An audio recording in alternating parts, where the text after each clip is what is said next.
நம்மகிட்ட instant dosa mix வாங்கின customer எல்லாமே தோசை சரியா வரலன்னு கம்ப்ளைண்ட் பண்ணாங்க. அதுக்காக 2 ஹவர்ஸ்க்கு முன்னாடி மாவை கரைச்சி வச்சு தோசை ஊத்த போறேன். இன்ஸ்டன்டா மாவை கரைச்சி தோசை ஊத்தி காட்ட போறேன்.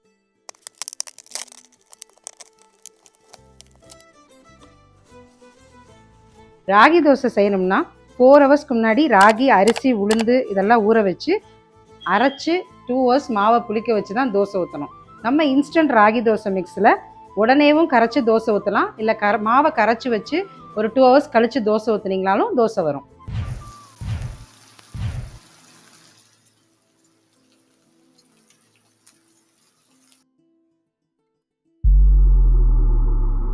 ஒரு தோசையை நம்ம 2 ஹவர்ஸ்க்கு முன்னாடி மாவு கரைச்சி ஊற்றி காமிச்சிட்டேன்.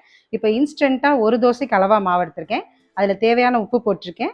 இதை இப்போ நான் கரைச்சி உங்களுக்கு தோசை ஊற்றி காட்டேன். இதில் மெயின் விஷயமே கரெக்டான அளவில் தண்ணி ஊற்றி கரைக்கணும். கட்டிப்படாமல் கரைச்சிக்கிட்டே இருக்கணும். ரொம்ப தண்ணியாக மாவு கரைச்சிட்டிங்கனாலும் தோசை வராது. ரொம்ப கெட்டியாகவும் நீங்கள் மாவு கரைக்கக்கூடாது. பெரும்பாலும் சிறுதானிய தோசை மிக்ஸை கையில் தான் கரைக்கணும். விஸ்க் வச்சு கரைக்க ட்ரை பண்ணாதீங்க. அது சரியாக வராது.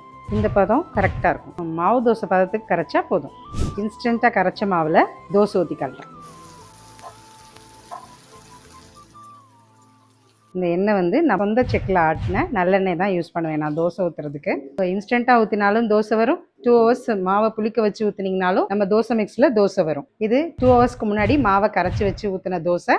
இது இன்ஸ்டண்ட்டாக மாவை கரைச்சி ஊற்றின தோசை. நீங்கள் எப்படி ஊற்றுனீங்கனாலும் நம்ம இன்ஸ்டன்ட் தோசை மிக்ஸில் தோசை வரும். இவ்வளோதாங்க நம்ம இன்ஸ்டன்ட் தோசை மிக்ஸில் தோசை ஊற்றுறது.